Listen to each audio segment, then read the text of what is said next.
우리 다시 한번 수고하신 우리 성가대 우리 하나님께 영광의 박수 돌리겠습니다. 감사합니다. 우리 찬송 한 장 부르겠습니다. 122장 참 반가운 성도여 같이 찬송 드리도록 하겠습니다.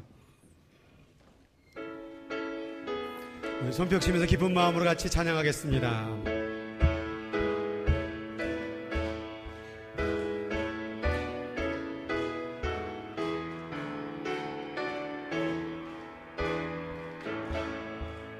참 반가운 성도여 다 이리 와서 베들레헴 성 안에 가봅시다. 저 구유에 누이신 아기를 보고 엎드려 절라세 엎드려 절라세 엎드려 절라세 구세주난네 저 천사여 찬송을 높이 불러서 이 광활한 천지에 울리어라. 주 하나님 앞에 영광을 돌려 엎드려 절하세 엎드려 절하세 엎드려 절하세 구세주 여호와의 말씀이 육신을 여호와의 말씀이 육신을 입어 날 구원할 구주가 되셨도다. 늘 감사한 찬송을 주 앞에 드려 엎드려 절라세 엎드려 절라세 엎드려 절하세 구세주난네. 우리 하나님께 영광의 박수 올리겠습니다. 아멘. 오늘 하나님의 말씀 봉독해 주시도록 하겠습니다. 마태복음 2장 1절에서 11절 말씀. 헤롯 왕 때에 예수께서 유대 베들레헴에서 나시매 동방으로부터 박사들이 예루살렘에 이르러 말하되 유대인의 왕으로 나시니가 어디 계시냐? 우리가 동방에서 그의 별을 보고 그에게 경배하러 왔노라 하니 헤롯 왕과 온 예루살렘이 듣고 소동한지라. 왕이 모든 대제사장과 백성의 서기관들을 모아 그리스도가 어디서 나겠느냐 물으니 이르되 유대 베들레헴이오니 이는 선지자로 이렇게 기록된 바 또 유대 땅 베들레헴아 너는 유대 고을 중에서 가장 작지 아니하도다. 내게서 한 다스리는 자가 나와서 내 백성 이스라엘의 목자가 되리라 하였음이니이다.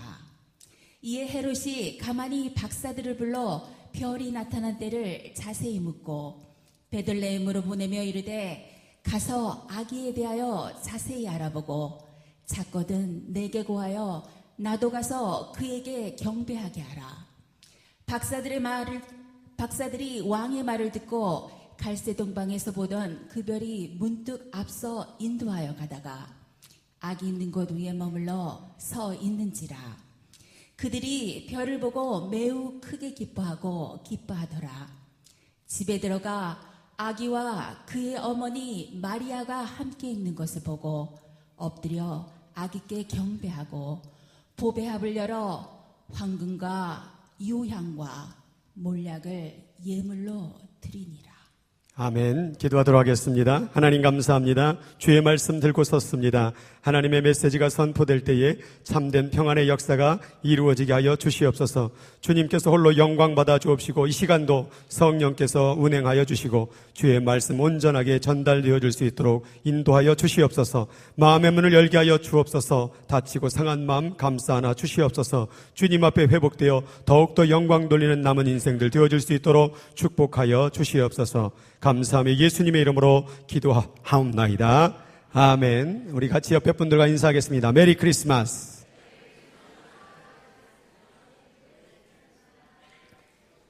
네.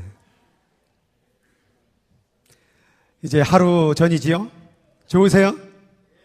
아유, 한 분만 제일 좋으신 것 같아요. 좋으시면 할렐루야. 아멘. 자, 오늘 네 번째 대강절 네 번째 주일입니다. 오늘은 주의 오심을 기다리며 네 번째 시간으로 동방박사에 대해서 같이 말씀의 은혜를 나누기를 원합니다.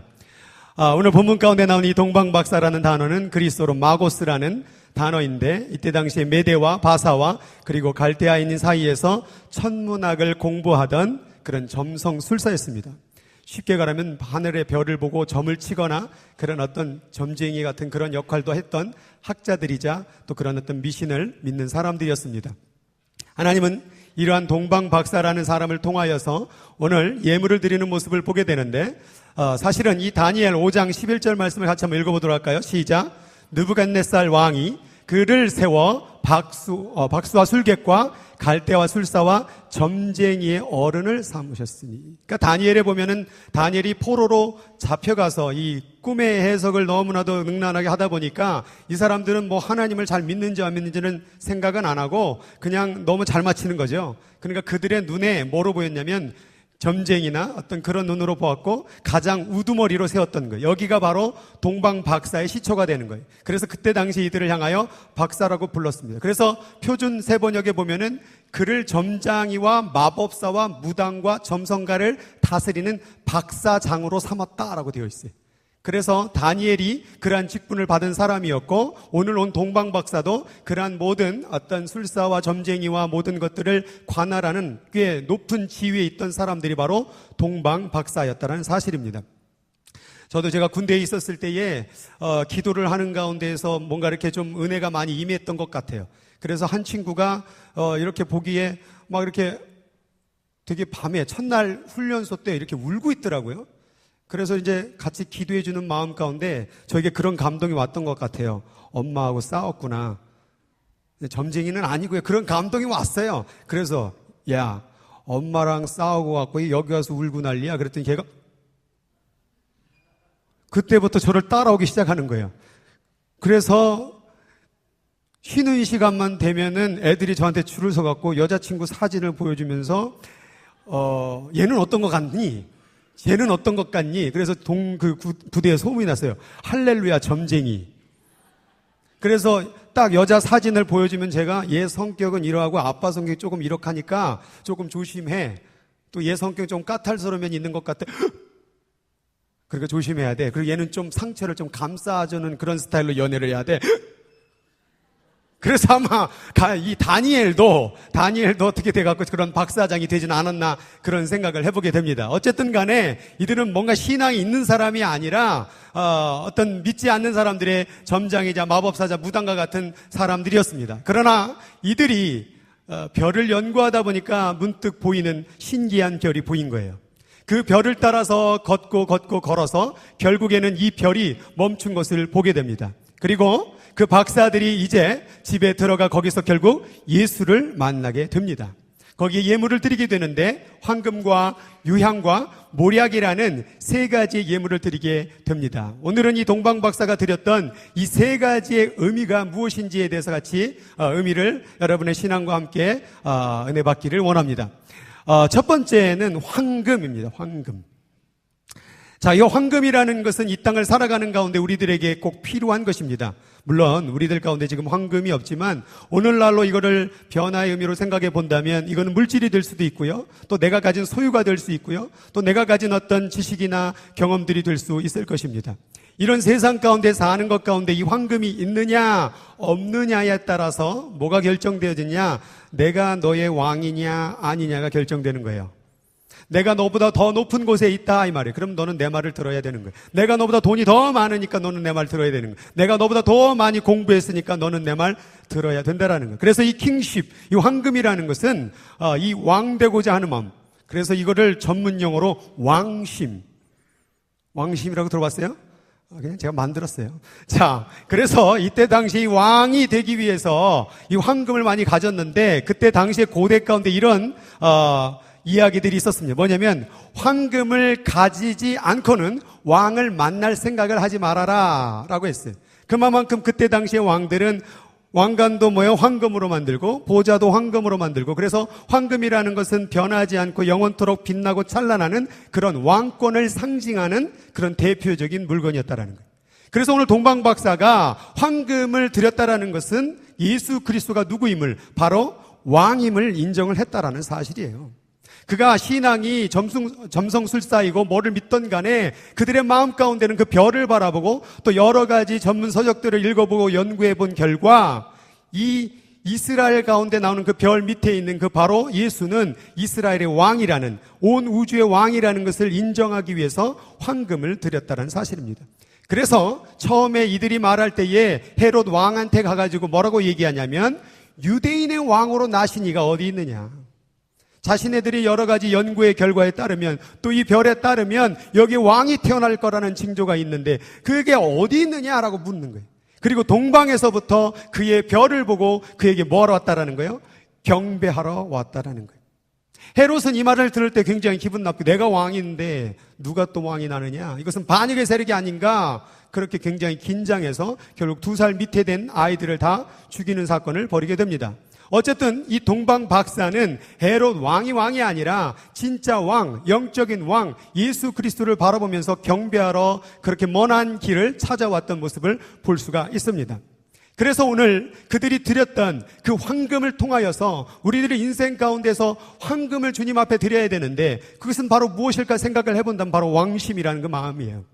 그래서 항상 싸우는 게 뭐냐? 바로 이 종심의 마음이 될 것이냐, 왕심의 마음을 가질 것이냐에 대한 어떤 전쟁이 우리들의 마음 가운데 있는 것 같아요. 그래서 항상 우리들은 이런 얘기를 합니다. 누가 더 위에 있지? 제자들도 그것 때문에 싸웠죠. 누가 더 높을까? 누가 돈이 더 많을까? 누가 더 인기가 많을까? 이것이 점점점 우리들 마음 가운데 사로잡고 있는 바로 왕심이라는 거예요. 그래서 항상 이러한 어떤 자신이 가진 것, 소유, 그런 어떤 사람들이 나를 바라보는 걸 통해서 자신의 왕심을 더 만들려고 하고 자신의 왕국을 건설하고 자신의 인생을 살려고 하는 사람들이 얼마나 많은지 모릅니다. 또 왕이 되고자 하는 마음이 있으니까 사람들이 어떻게 해주길 바랍니까? 내 말을 들어주기를 바라는 거예요. 여기 싸움 해보신 분들 아멘. 왜 거짓말하세요? 이 성탄 전날에 싸움 내가 지금까지 살아나온 동안에 부부가 됐던 누구 됐던 싸워보신 분 아멘. 네, 솔직해지세요. 네. 싸워봤잖아요. 저도 싸워봤습니다.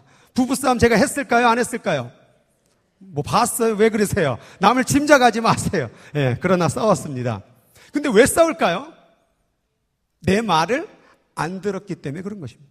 제가 처음에 결혼했을 때에 한 장로님이 저에게 와서 그때 당시 전도사였는데 그분이 그러더라고요. 전도사님 결혼하시면요 그냥 yes dear만 하세요. 예? yes dear 그것만 잘하시면요 행복하게 잘 사실 수 있을 것입니다. 처음에는 그 말이 뭔 말인지 몰랐습니다. 그러나 점점 살다 보니까 그게 더 편해진다는 사실을 알았습니다. 내 고집, 내 생각 자꾸 그것을 주장하게 되면은 아내하고 불편해진다는 사실을 알았습니다. 그래서 불편하게 하니까 밥이 안 나오고요. 불편해지니까 빨랫감 점점 쌓여지고요. 아, 싸우지 말아야 되겠구나. 그냥 yes dear 하면 되겠구나. 아내의 말을 잘 들어야 되겠구나. 아내분들도 마찬가지입니다. 왜 그렇게 남편분하고 싸우셨어요? 남편의 말을 듣지 않았기 때문에 그런 거예요. 결국 우리들의 인생 가운데 관계의 모든 문제는 왜 내 말을 안 들어줬냐. 내가 왕인데, 내가 왕이 되고자 하는데 당신은 내 말을 들어줘야 되는데 왜 내 말을 안 들어주냐 이 말이에요. 부모하고 자녀하고의 관계도 그런 문제로 싸우지 않습니까? 왜 자녀하고 부모하고 관계가 멀어졌죠? 왜 싸우셨죠? 부모가 자녀의 말을 들어주지 않았기 때문에, 자녀가 부모의 말을 들어주지 않았기 때문에 싸우는 거예요. 한 번은 저희 딸 이제 예주가 9살이고 동생이 6살 5녀인데 막 둘이 싸우고 있어요. 근데 첫째 딸 예주가 동생을 야단치는 거예요. 야, 너 그러면 안 돼. 어떻게 그럴 수 있어? 누나한테. 막 이렇게 야단치고 있는 거예요. 그래서 제가 그걸 보고 있다가 기가 막혀갖고, 야, 너는 왜 동생한테 소리 지르면 야단쳐? 소리 지르지 마. 좋게 얘기해. 그랬더니 첫째 딸 예주가 이렇게 말하더라고요. 아빠도 저한테 야단칠 때 소리 질렀잖아요. 야, 아빠는 너 부모님, 아빠, 엄마로서 그러니까 야단치면서 소리 지를 수 있어. 그건 가르쳐 주려고 그러는 거야. 그랬더니 그 다음 하는 말이, 저도 동생 가르쳐 주려고 그래요. 이 말을 점점 안 듣기 시작하는 거예요. 자신의 생각이 붙어지는 거예요. 자신의 방법이 붙어지고 자기도 그 논리를 통하여 저에게 계속 지적을 하게 되는 것이죠. 부모는 자녀들이 자기의 말을 잘 들어주길 원하죠. 우리 자녀들 내 말 잘 들어야 돼. 여러분, 아이들 키우면서 제일 많이 했던 말이 뭐예요? 부모님 말씀 잘 듣고. 내가 왕 되고 싶은 거거든요. 우리 가정 가운데에서 내가 왕이거든요. 근데 왜 자녀들이, 어린아이들이 내 말을 안 들어요? 그러니까 부모들이 뭐예요? 화를 내기 시작하죠. 교회 안에도 마찬가지인 것 같아요. 교회 안에 왜 분란이 일어났을까요? 내 말을 아무도 들어주지 않는 거예요. 내가 건의한 거, 내가 이야기한 거, 내 생각하는 아이디어, 뭔가 이렇게 하면 좋을 것 같은데 아무도 내 말을 들어주지 않는 거예요. 거기서 봐서 뭐예요? 관계가 무너지는 거예요. 종종 목사님들도 자신의 말이 성도들이 안 들어주면 목사님들 어때요? 굉장히 화가 나는 것이죠. 우리들은 이러한 서로의 말을 들어주지 않아서 결국 그 왕심 때문에 싸우게 되는 게 아닐까 생각을 해보게 됩니다. 공동체도 마찬가지입니다. 어느 공동체든 간에, 직장을 가든 간에 내 말을 왜 안 들어주냐 이 말이죠. 내가 더 위에 있는데, 내가 더 돈이 많은데, 내가 더 인기가 많고 싶은데, 결국 이러한 세상 속에서 살아가는 가운데에서 오늘 우리가 이러한 욕구를 내려놓고 하나님 앞에 왕됨을 드려야 될 줄 믿습니다. 그래서 로마서 6장 16절 말씀을 같이 읽도록 하겠습니다. 시작.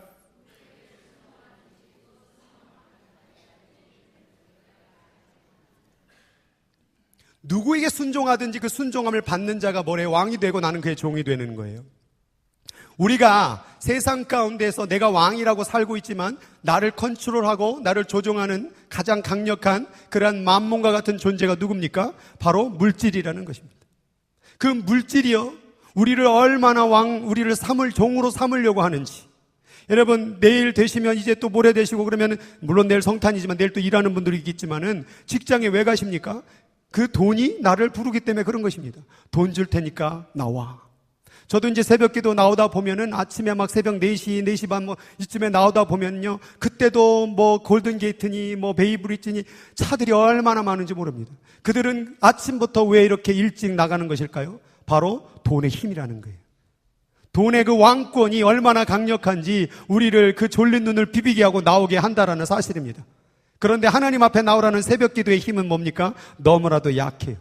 하나님의 왕권과 돈의 왕권을 여러분 스스로 한번 비교해 보세요. 누가 더 센 것 같아요?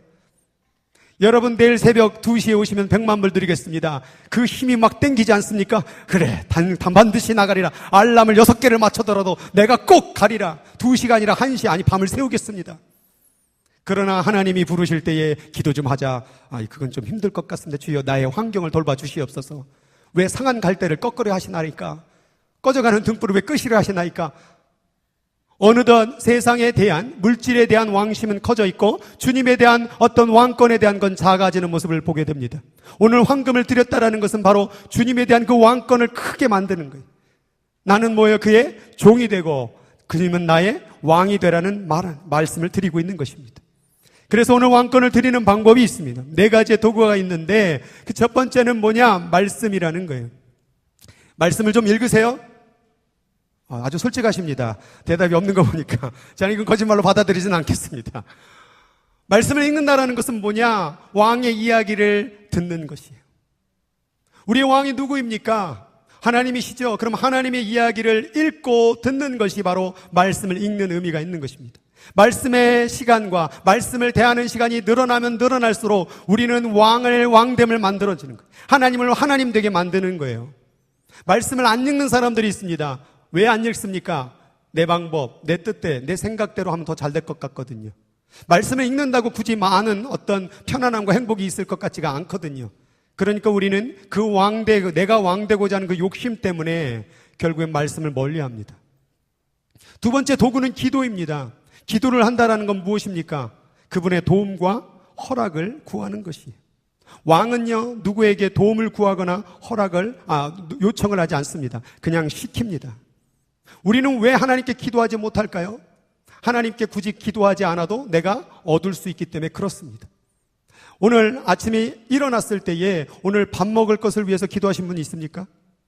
주기도문에 보면은 오늘날 우리에게 무엇을 주옵시고요? 일용할 양식을 주옵시고라고 분명히 적혀져 있습니다. 일용할 양식을 위해서 기도하라고 되어 있습니까? 하지 말라고 그랬습니까? 하라고 되어 있습니다. 그런데 우리는 얼마나 그 일용할 양식을 향하여 기도를 해봤습니까? 왜 기도를 안 했을까요? 기도하지 않아도요, 밥 먹을 수 있으니까. 굳이 아침에 일어나서 주여 오늘도 밥 주시옵소서, 오늘 밥을 주시지 아니하면 내가 죽겠나이다 라고 기도할 필요가 없습니다. 왜냐하면 그렇게 기도하지 않아도 나는 먹고 살 수 있는 힘이 내게 있다라고 생각하는 거예요. 하나님은 그런 기도도 드리기를 원하는 거예요. 일용할 양식을 주시는 것이 바로 하나님의 역사이고 능력임을 믿으라고, 그것이 하나님의 도움을, 하나님의 요청을 하지 않고는 먹을 수 없음을 깨달으라고 그 기도를 드리게 한다라는 거예요. 결국 모든 것을 주관하시는 것, 내가 먹고 길을 걷고 숨을 쉬고 이 땅 가운데 이곳에 이렇게 나올 수 있는 모든 것은 결국 하나님의 은혜인 것입니다. 그래서 우리는 기도를 하는 거예요. 어떤 기적적인 일, 어떤 놀라운 일을 만들어가기 위해서 기도를 하는 것이 아니라 하나님이 왕이시기 때문에 기도하는 거예요. 하나님께 허락을 요구하고 하나님의 도움을 간청하면서 나는 뭐고 나는 아무것도 아닌 존재이며 기도를 통하여 하나님을 왕되게 만들어 드리는 거예요. 그래서 말씀과 기도의 시간이 없다라고 하는 것은 어느덧 내가 왕이 되어져 가고 있다는 사실을 깨달아야 돼요. 왜 요즘 말씀을 그렇게 읽지 않습니까? 어느덧 왜 이렇게 기도의 시간이 줄어드는 것입니까? 어느덧 당신 마음대로 자신의 힘으로 살 수 있다라는 그 교만함이, 그 왕심이 자라나고 있지는 않습니까? 오늘 말씀과 기도의 삶의 시간을 늘려서 하나님의 왕됨을 고백해야 될 줄 믿습니다. 세 번째는 나눔입니다. 많은 사람들이 왕심을 어디서 갖느냐? 자신이 가진 소유에서 찾습니다. 내가 돈이 많으니까, 내가 재산이 많으니까, 좋은 집이 있으니까, 좋은 차가 있으니까 나는 왕이라고 착각을 합니다. 그런데 그것을 한번 나눠보세요. 자신의 소유에서 왕권을 찾았던 우리들 마음 가운데 그 재산을 나누게 되면 어느덧 우리들의 왕심은 줄어들게 돼 있다는 사실입니다. 우리는 가지면 가질수록 어느덧 자신이 대단한 존재를 착각합니다. 그런데 잘 생각해 보세요. 만약 이 땅이 흔들리면 어떻게 될까요? 만약 내 뛰었던 이 심장이 멈추면 어떻게 될까요? 우리가 아무리 돈이 있고 아무리 권력이 많이 있어도 하나님이 돌보아 주시지 아니하면 우리는 살 수 없는 존재입니다. 그래서 나눈다라는 것은 이것이 내 것이 아니기 때문에 나누는 거예요. 이것이 누구 것이기 때문에, 하나님의 것이기 때문에 하나님이 가장 기쁜 곳에 그것을 나누는 것이에요. 그 돈이, 그 소유가 내 것이라고 착각하는 순간부터 나는 주지 않는 거예요.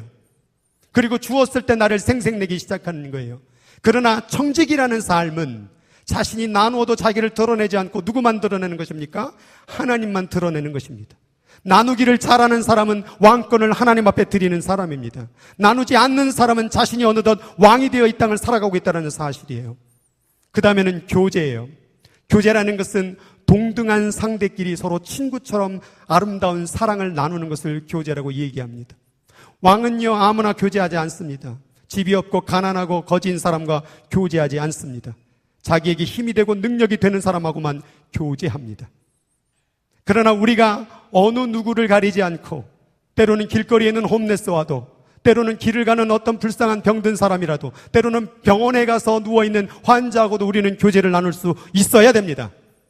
우리가 어느덧 왕이 되어서 사람을 골라냅니다. 저 사람은 성격이 좋지 않으니까 나는 교제 안 할 거야. 저 사람은 나한테 도움이 안 되니까 교제 안 할 거야. 이것이 어느덧 내가 그 왕권을 가지고 있다는 사실이에요. 하나님이 어느한테 차별 대화라고 그랬습니까? 사람을 골라 만나라고 그랬습니까? 어떤 사람을 미워하라고 그랬습니까? 왕권이 없는 사람은 어느 누구나 사랑할 수 있어야 돼요. 어느 누구나 교제할 수 있어야 된다는 사실이에요. 어느덧 내 인생이 주인이 되어서, 내 삶이 주인이 되어서, 내가 왕이 되어서 사람도 골라 만나고 사람을 미워하기도 하고 무시하기도 하는 이 왕권, 이 모든 것들이 다 황금에 해당되는 내용인 거예요. 이 욕심적이고 내가 왕이 되려고 하고 내 맘대로 살려고 하고 기도하지 않아도 먹고 살 수 있다는 그 자신감, 그것이 바로 황금을 드리는 하나님의 신앙의 자세라는 거예요.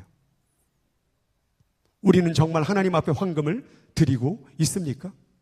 두 번째는 유향입니다. 유향은 치료와 화목의 의미가 있습니다. 예레미야 46장 11절 말씀을 같이 읽도록 하겠습니다. 시작.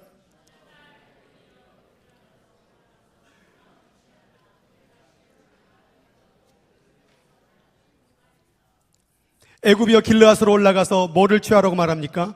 유향을 취하라고 말합니다. 물론 그 유향을 취하, 이것은 이제 예레미야 통하여 선지자의 예언을 말씀을 하는 건데, 유향이라는 게 결국 뭘 얘기하는 겁니까? 이 문맥 속에서 치료제라는 것들, 치료.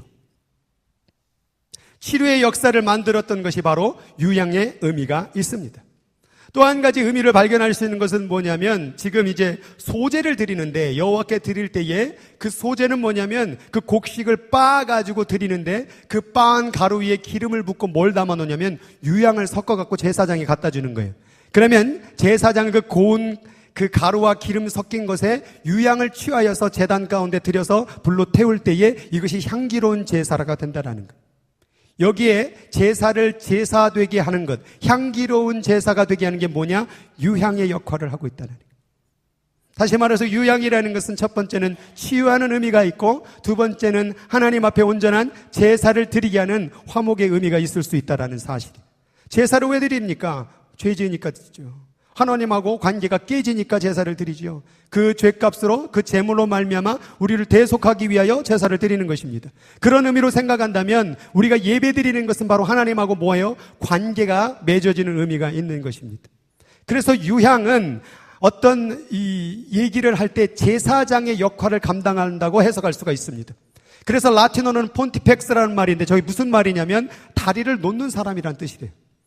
그게 뭐냐? 하나님하고 죄인들이 있는데 이게 이제 다리가 끊겨진 거예요. 죄를 지어갖고 끊겨진 거예요. 그럼 이걸 연결해 줄 사람, 다리를 놓을 사람이 있거든요. 그게 뭐냐? 바로 제사장인 거예요. 바로 유향이라는 것을 사용하여 무너지고 상처받고 죄 짓는 사람을 치유해야 하여서 다리를 놓아서 하나님하고 연결시켜 주는 자가 무엇이냐? 제사장의 의미가 있다라는 거예요. 그래서 유향을 예수님께 드렸다라는 것은 예수님이 바로 그러한 다리를 놓는 제사장의 역할을 감당하는 분임을 인정하기 위해서 드렸다는 의미로 해석할 수가 있습니다.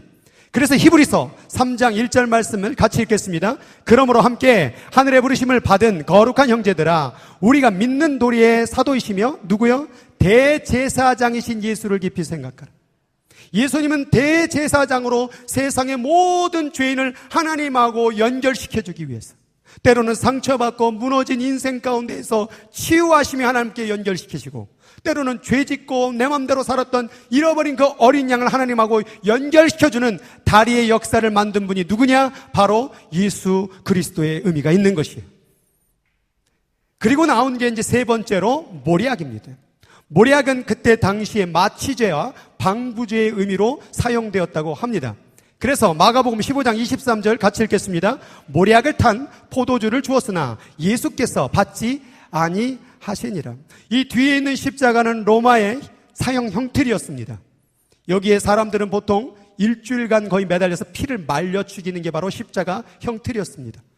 그런데 사람이 이것이 너무나 고통스럽다 보니까 그 고통을 덜어주기 위해서 그 포도주에 대한 모략을 타서 마시게 되면 그 마취제 역할 때문에 고통이 좀 덜하다고 합니다. 그래서 모략 가운데서는 바로 이런 마취제 역할을 하는데도 불구하고 예수께서는 그것을 먹지 아니하시고 친히 그 고통을 감당하신 거예요. 그것이 바로 모략의 첫 번째 의미입니다. 또 하나는 시체가 썩어지는 것을 방지하기 위해서 모략을 뿌리는 장면이 나오는데, 저기 말씀해 보면 아리마대 요셉이란 사람이 시체를 간구하고 구하는데 거기에 니고데모가 모략과 침향 섞은 것 100리트라를 가지고 와서 예수님의 시신을 수습하는 장면이 나옵니다. 그래서 이 시신의 썩는 냄새와 쉽게 썩지 아니하도록 이 방부제 역할을 위해서 모략이라는 것을 당시에 그런 어떤 장례를 치를 때에 시체 위에 바르는 모습을 보게 됩니다. 이 두 가지의 의미, 상처의 고통의 마취제의 역할과 썩어져가는 시체 위에 썩지 아니하게 하는 두 가지의 의미를 생각해 본다면 결국 그것은 무엇이냐? 우리들의 인생, 썩어질 인생 가운데 모략이 되시어 뭐예요? 영생이라는 영원한 생명을 주시는 의미 하나와, 또한 상처받고 괴로움당하고 고통당하는 것에 마취제가 되어서 그들의 고통과 아픔을 줄여주게 하는 그 하나님의 역사의 그 사역을 말하고 있다는 거예요. 그래서 이스라엘 사람들은 왕과 제사장과 선지자를 세울 때마다 그 기름의 관유라는 것을 통해서 모략을 사용했다는 거예요. 그래서 저 왕과 제사장과 선지자, 이 세 가지를 한때 모아놓은 의미가 뭐냐? 바로 메시아라는 거예요. 메시아. 어느 누구도 저 왕권과 제사장과 선지자를 다 취한 사람은 없습니다. 오직 예수 그리스도만. 예수는 이 땅의 왕이신 거예요. 예수는 이 땅 가운데 제사장이 되어서 죄인들과 하나님 사이에 다리를 놓았던 거예요. 그리고 하나님의 메시지를 선포하는 그러한 선지자 역할을 감당했다라는 사실입니다. 그래서 예수는 이 땅 가운데 왕으로 오셔서 우리를 다스려 주신다라는 사실이에요. 또한 예수 그리스도는 제사장으로 오셔서 우리를 하나님과 화목하게 하시려고 치유의 역사를 베풀어 주시는 거예요. 또한 예수 그리스도는 메시아로 오셔서 우리의 고통과 죽음을 승리로 이끄신 의미가 있다라는 사실입니다. 그런 의미에서 동방박사들은 바로 이 황금과 유향과 모략을 들림으로 말미암아 예수 그리스도는 우리의 왕이요, 예수 그리스도는 우리의 제사장이요, 예수 그리스도는 우리의 메시아임을 고백을 했다라는 거예요. 그렇다고 한다면 우리도 예수 그리스도를 이렇게 고백해야 되지 않겠냐 이 말이에요. 그러면 오늘 우리가 예수님께 드려야 될 선물이 있습니다. 선물 가지고 오셨습니까? 한번 내놓으세요. 오늘 여러분께 드릴 선물은 다시 여기로 돌아갑니다. 황금입니다. 유향입니다. 모략입니다. 여러분이 이 세 가지를 오늘 주님께 가지고 오셔야 됩니다. 황금을 드려야 됩니다. 황금처럼 여기는 나의 물질, 황금처럼 여기는 나의 시간, 재능, 주님을 위해, 이웃을 위해 사용해야 됩니다. 그것이 바로 하나님을 향한 황금의 선물이에요. 여러분 좀 가진 것이 있습니까? 주님을 위해, 이웃을 위해 나눠주세요. 여러분이 가진 시간이 있습니까? 주님을 위해, 이웃을 위해 사용하세요. 여러분이 가진 재능이 있습니까? 주님을 위해, 이웃을 위해 그것을 사용하시기 바랍니다. 그것이 바로 황금을 드리는 예물이에요. 두 번째는 유향을 여러분은 드려야 됩니다. 나 같은 죄인을 용납하신 유향의 은혜를 생각하면서 나 또한 다리를 놓는 제사장이 되겠습니다. 세상을 용납하며 치유하는 삶을 살겠습니다. 너희들은 왕 같은 제사장이라. 우리는 유향의 사명을 감당해야 돼요. 세상 가운데 무너지고 절망하고 아프고 죄로 무너진 인생 가운데 다리를 놓아서 주님 앞에 나오는 사역의 삶을 살아야 돼요. 여러분 가진 것을 가지고 그것을 위해 사용하시기 바랍니다. 오늘 주님께 선물 드리기를 원한다면 주여 다리 놓는 유향의 삶을 살게 하여 주시옵소서. 그것이 우리의 기도가 돼야 돼요. 세 번째는 모략이죠. 고통과 죽음을 싸매었던 그 모략처럼 나 또한 세상의 고통과 아픔을 품어주는 사랑을 나눠주며 살겠습니다. 내가 방부제가 되겠습니다. 내가 정말 세상의 마취제가 되겠습니다. 세상에 그렇게 고통당하는 사람이 많은데, 죽어져가는 생명이 많은데, 주님 내가 모략의 삶을 감당하여서 죽어져가고 상처당하고 괴로운 자들을 싸매주고 주님 앞에 이끄는 그러한 선물을 하나님 앞에 드리겠습니다. 그것이 바로 주님을 기다리는 자의 모습이라는 거예요. 이제 주님은 내일 태어나십니다. 그러나 내일 태어난 것이 중요한 것이 아닙니다. 오늘 우리가 주님을 맞이해야 될 것은 다시 오실 그 주님, 다시 이 땅에 오실 주님을 기다려야 된다는 거예요. 2000년 전에 이 땅에 오셨듯이 이제 주님은 다시 오실 것입니다. 그 다시 오실 주님을 위해서 우리는 황금과 유향과 모략을 준비해야 돼요. 우리가 가진 것, 우리가 정말 다리를 놓아 사는 삶, 세상의 상처와 아픔을 싸매놓는 그 삶을 가지고 우리가 주님의 오심을 예비해야 된다는 거예요. 우리는 4주 동안에 그러한 주님을 예비하는 모습을 배웠습니다. 이사야 선지자는 목숨을 각오하고 전쟁 가운데 처녀가 잉태하여 아들을 낳겠다. 그 이름을 임마누엘이라. 하나님이 너와 함께 계신다. 절망 가운데 전쟁 가운데 두려워하고 있는 그들에게 희망의 메시지를 전하는 제사장의 선지자 역할을 감당했습니다.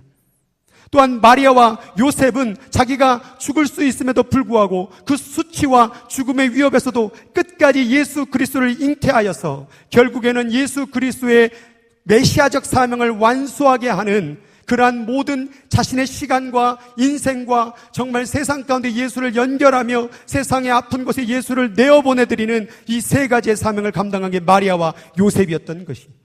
또한 세례 요한도 명문 집안의 가정이었지만은 결국 자신의 모든 것을 내려놓고 황금을 내려놓고 광야에서 자신을 단련하여서 정말 죽어가는 백성에게 회개하라 천국이 가까웠느니라 선포하며 유양과 모략의 사명을 잘 감당하여 이 땅 가운데 예수 그리스도의 사명을 완수할 수 있도록 예비한 사실을 우리는 3주 동안 배웠습니다. 그럼 이제 누구의 차례입니까? 바로 우리의 차례가 된 것입니다. 오늘 우리는 이 황금과 유향과 모략의 세 가지의 선물을 주님 앞에 늘 예비함으로 나아가야 돼요. 내일이라는 삶을 혹시 우리들에게 허락해 주신다면 하나님 앞에 그 예물을 드려야 되는 것이에요. 날마다 그 삶을 드리기 위해서 우리는 말씀을 읽어야 됩니다. 왕의 이야기를 들어야 됩니다. 하나님이 바라시는 뜻이 뭘까? 하나님이 기뻐하는 뜻이 뭘까? 말씀을 읽어야 됩니다. 그리고 기도해야 됩니다. 기도 안 해도 이루어질 일도 기도해야 됩니다. 내일 먹을 양식을 위해서 기도해야 됩니다. 안 이루어져도 기도해야 됩니다. 전쟁과 기근 가운데 있는 자들을 위하여 기도해야 됩니다. 하나님 앞에 그것에 도움의 요청을 해야 될 종된 마음이 우리들에게 필요합니다. 우리는 나눠야 됩니다. 내 가진 것, 이거 모두 다 내 것이 아닙니다. 이것을 나눌 때 내가 왕됨을 포기하는 거예요. 주님이 왕됨을 고백하는 게 바로 나누는 겁니다. 그리고 우리는 교제해야 됩니다. 만날 사람만 만나지 말고 만나기 싫은 사람, 관심 없는 사람, 쳐다보지도 않는 그 사람을 찾아가 만나서 교제해야 됩니다. 이것이 바로 황금과 유향과 모략을 드리는 하나님이 왕됨을 고백하는 바로 신앙생활의 모습이라는 사실입니다. 여러분은 어떠한 선물을 주님께 예비하며 내일을 기다리고 계십니까? 어떠한 선물을 예비하며 주님의 오심을 기다리고 있습니까? 오늘 여러분 앞에 그 선물을 하나님 앞에 드리기를 결단하시기 바랍니다. 마지막으로 간증을 예주의 간증으로 마치도록 하겠습니다. 어느 날 처음 미국에 왔었을 때 예주가 맥도날드에 가서 있었습니다. 그땐 저는 아무것도 없었고 사역지도 없었고 앞길을 볼 수 없는 상황 가운데 있었지요. 그런데 예주가 이렇게 있는 가운데 동생이 한 다른 외국인 친구들로부터 이렇게 밀침을 당한 거예요. 그 밀침을 당하는 가운데에서 예주가 가서 당당하게 말을 하는 겁니다. 야! 너 한국말 할 줄 알아? 못하지? 난 한국말 잘해. 가. 그랬더니 그 친구가 도망가는 모습을 보게 되었습니다. 자신한테 황금이 없어도 유향이 없어도 모략이 없어도 떳떳하게 사는 모습 속에 도전을 받았습니다. 그런데 거기서 멈추지 않았습니다. 한 달 뒤에 다시 맥도날드 놀이터를 찾아갔습니다. 그런데 얘가 어느덧 애들을 모아놓고 그때 할로윈 대회였는데 뭐라고 말하냐면 애들을 자기들이 모읍니다. 놀다가 영어도 안 되는데 한 달 됐는데 그러더니 이렇게 말하는 거예요. Do you know Jesus? If you believe in Jesus, raise your hand. 그랬더니 한 아이가 손을 듭니다. Okay, you are fine. Go away. You, Halloween is bad. Believe in Jesus. 아무것도 없는데 자신의 있는 걸 가지고 온 동원을 해서 하나님의 메시지를 전하는 제 딸의 모습을 보았습니다. 저는 뭐라고 있었느냐? 하나님, 나는 자리가 없어요. 나는 사역할 자리가 없어요. 갈 길이 없어요. 난 뭐 해야 돼요? 난 자격이 안 돼요. 그렇게 원망하고 불평하고 한숨 쉬고 있는 모습 속에서 아무것도 없는 그 상황에서도 복음을 전하는 그 아이를 모습을 보라보며 무엇을 가져서 전하는 게 아니구나. 무엇을 얻어서 하나님의 일을 하는 것이 아니구나. 무엇이 있어서 하나님의 일을 하는 것이 아니구나. 없어도 자신이 가진 것을 가지고 하나님의 사명을 감당할 수 있구나. 주여, 내가 저 황금처럼 빛나는 그러한 많은 물질이 없어도, 그러한 시간이 없어도, 인생이 없어도 주여, 내 가진 것을 통하여 주님께 드리는 사람이 되게 하여 주옵소서. 내가 좀 부족하고 세상 사람들한테 미움을 받을 수 있는 사람이라고 할지라도 주여, 유양의 삶을 감당하여서 다리 놓는 삶을 살게 하여 주시옵소서. 내가 좀 저 먼 곳까지, 땅 끝까지 찾아갈 수는 없지만 내 가진 것을 통하여 오늘 내가 만나는 홈레스 분들이나 내가 만나는 저 불쌍한 사람들에게 아픔과 상처를 싸매줄 수 있는 따뜻한 말 한마디라도 전할 수 있는 사람이 되게 하여 주시옵소서. 여러분, 기다리지 마세요. 언제 그 하나님의 일을 하실 것입니까? 우리는 황금과 유향과 모략의 영적인 의미를 생각하면서 주님의 오심을 기다리며 우리가 가진 것 있는 그들의 모습으로 하나님의 말씀의 사명을 감당할 때에 하나님은 그것을 친히 받으시는 거예요. 결국에는 여러분, 동방박사가 누굽니까? 쉽게 말하면 점쟁이들입니다.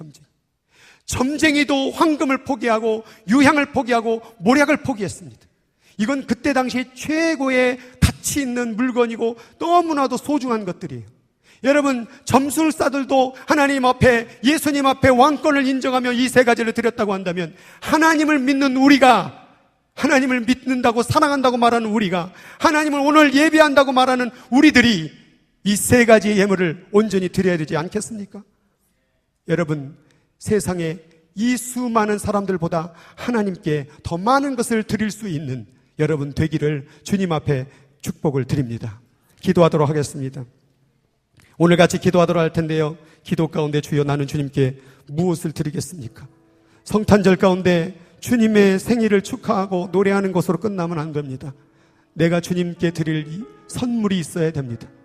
점쟁이들도 선물 준비했습니다. 주님, 내 인생을 통하여 당신께 무엇을 드리리이까? 주님, 다시 올 때 나는 주님께 무엇을 드리리까? 내가 주님 앞에 드릴 열매가 있나이까? 오늘 아버지, 나를 점검케 하시고 다시 주님 앞에 드릴 열매를 예비하는 자들 되게 하여 주옵소서. 합심으로 같이 기도하도록 하겠습니다. 전능하신 하나님 아버지, 감사를 드립니다. 하나님 아버지, 오늘 동방박사들이 그 먼 길을 아버지